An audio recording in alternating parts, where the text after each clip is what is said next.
Hello, folks. I hope you've been doing well. I've posted a whole bunch of new information now to Google Classroom, but it's in the form of very long written instructions. So I wanted to go through and just make a little video version of it to talk you through it a little bit, give you a little bit of extra information as I go, and give you a little bit more of hearing my voice in case you were missing that a little bit. So I'm going to actually just read through what you see here on the screen with you. So I apologize, I won't be looking at the camera very much as I just go through this bit by bit.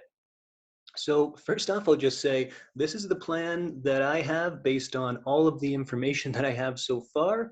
There may be slight changes and updates to it as we go, but so far, here's what I can tell you. So first off, teachers have been asked to ensure that the work that we assign does not take much more than 3 hours per week, and that's per course. But our course is pretty independent, so that means obviously everyone's going to be spending different amounts of time to feel comfortable. Still just work at your own pace. I want you to keep that in mind. To give yourself some routines though, here's what I'd recommend. I'd recommend setting aside a specific time to work on math, and specifically to fit with this 3 hours a week idea, put those into 1 hour chunks. And I would recommend maybe Mondays, Wednesdays, and Fridays devote a specific 1 hour chunk to work just on math. And then you can use any of the days in between to maybe think about some questions that you are struggling with or things that you might want to ask either me or an EA that might be supporting you. Keep all of that in mind.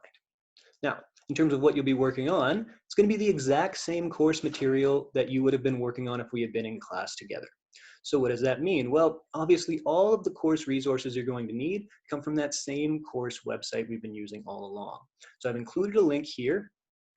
There's also a link in Google Classroom, or you might already have one saved on your Chromebook, so you can find that stuff there. I will also say, always keep an eye on Google Classroom for new announcements and things like that, but all of the resources that you need are found at this link. So when we go to that link, hopefully it's familiar to you by now, but for those that it's maybe been a while since you've seen it, let's go through it in a bit more detail. So remember, we have all of the individual links to specific video lessons. So every new lesson topic has its own specific video. And those videos are meant to be completed with the blank notes. So we have a link here to the blank notes, and this is actually a package of all the blank notes for all of the first unit. So you can see lesson 1 is the very first one on rounding, and the next page is just lesson 2, and so on. And each of these pages can be filled in while going through a video lesson. Now, if you don't have the ability to print this off, then you don't need to copy every single piece of this down onto a separate sheet of paper. Just copy some of the basic examples and number parts down, just so you can get a little bit of practice working along with the video. And then once you've completed that, or once you've at least understood what the video is going through, also keep in mind that we have all of the blank worksheets as well linked here. So you can open those up. And again, even if you can't print these off to fill them in, you could work on this on a separate sheet of paper. So you could just write down the name of the lesson and what worksheet the lesson is going with. And then just write down that question A is $24.46, and then write your answer beside it on your separate sheet of paper, whatever it would be rounded to the nearest dollar. And always keep in mind that in the top corner here, there's a little reminder of which lesson the worksheet goes with. So just like when I opened up the note page, it had lesson 1 in the top corner. Now when I open up this first worksheet, it's got lesson 1 worksheet in the top corner. So make sure that after each video lesson, you find the worksheet that matches up with it and try it out. Keep in mind that those are there and the video links are there as well. For the rest of the semester though, you could ignore this link here about the study sheet assignment. That's not something that I'm going to actually ask you to do. It's something we would have done if we had been in class together, but it's not essential for the rest of the course. Keep in mind though that these reviews are here, and that's something that we had been using as a practice test, but I'm going to talk in a minute about how we're going to actually use that as something a bit more like a test. So going back to the instructions here. I have these all written out for you, what I was just saying, as a reminder. So you watch the video lesson for each topic, and then complete the worksheet that goes with each one. And you could do that by copying it onto a separate sheet of paper, or by printing it off and filling it in. And remember, when I say copy onto a separate sheet, that doesn't mean you have to copy down every single word or paragraph, but just the main number examples that you see in the video, and then the main number questions that you see in the worksheet. From there, I also want you to be able to check your answers, but I do want to keep the answers a little bit more private, and our course website is open to everyone in the public. So what I'm going to do with the answers is actually put them together in a folder that I'm going to give you guys access to through Google Classroom. So the folder will be private to only people that have a school board email account, so people that are students at our school.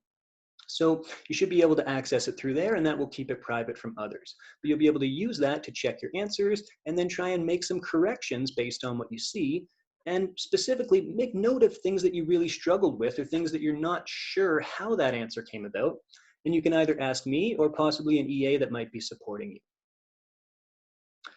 Okay, beyond that, I'm sure some of you are starting to think a little bit about what does this all mean for marks and report cards. So first off, you will not be receiving a midterm report card, so I can tell you that. Now, you will be receiving a final report card. So for those of you that had completed full booklets before we left for March break and had maybe done 1 or 2 of the tests, or maybe 3 or 4 of the tests that go with those booklets, your mark at the end of the year is going to be essentially based on what you had done so far, or possibly even higher than that. What we really want to stress is that your mark will not actually go down because of anything that we do for the last few months. Now, for some of you though, you might not have been able to complete many of the booklets, or maybe you might not have completed any of them yet. And so there will be still some work to be done before we get to the stage where you've got everything that I need to see to get a credit. And I'll be communicating with you guys later next week about where some of you are at with all of that. And actually, that's what I just mentioned down here. That next week, I'll try and send each of you a private email to let you know what your current average might be at if you have completed some of the booklet tests already.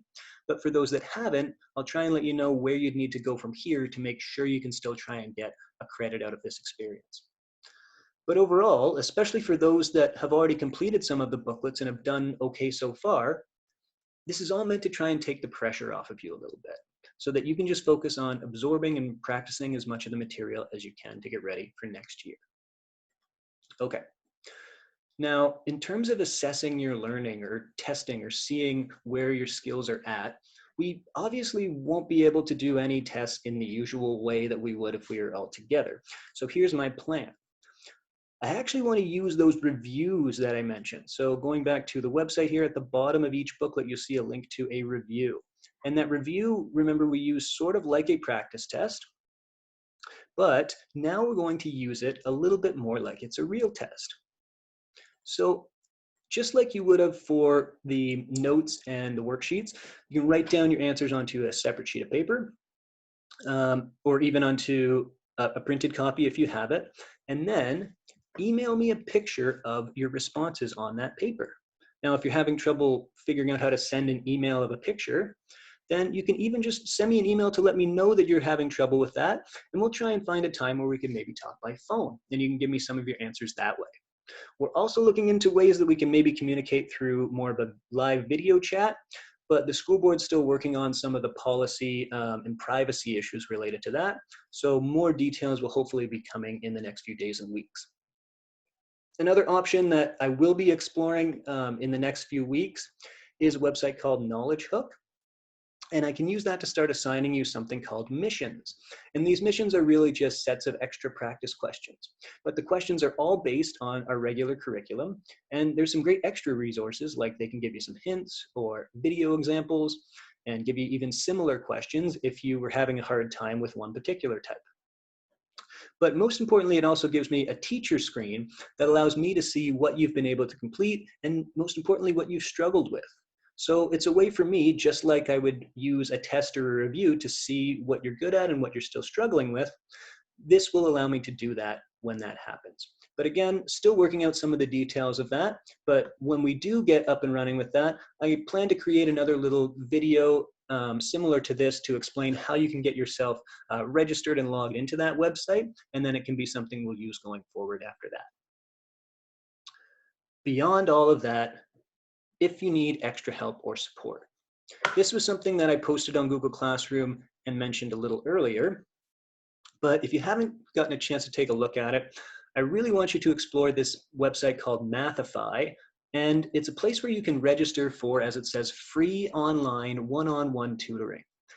And so you can actually connect with tutors who are in Ontario certified teachers, so people who are fully trained in Ontario to teach our regular curriculum. And you can connect with them through either private video chat or audio or even text messaging capabilities. And through all of this COVID pandemic, they are extending their hours from Monday to Friday from 9 a.m. to 9 p.m. And they have always and continue to offer a little bit of time on Sunday as well in the afternoon and evening from 3:30 to 9. So that's lots of time that you could be using to check in with a real Ontario certified teacher completely for free. And it's fairly easy to register. You can see all the information is posted there, and your parents can access that as well if they're interested. But of course, I am always going to be the best person to turn to for support. Right now, though, the best I can say is that emailing me is probably the way to go for now. I will always try and respond by email, and especially if it's a fairly simple question to answer through email, I'll always try and do it that way. For more complicated ones, I'm hoping that we will in the future be able to work out a way through something like Google Hangouts to do a video chat and explain things that way. But if it's a more complicated question, and especially if I'm getting it from a few different students, I can even create a video of myself explaining it in more detail, similar to what I'm doing right now, and post that video for all to see. So that is my plan with that going forward. Overall, I know this is a lot of information to take in. Take some time over the next few days to think about this and absorb it, but be ready starting Monday or starting early next week to set aside those 3 chunks of time, 3 different 1-hour blocks throughout the week where you can devote time to some of this and work through all of the things that you need. That is my plan for the rest of our semester so far. Again, please email me if you have any other questions or concerns, but more details will continue to be updated and posted through Google Classroom as we go.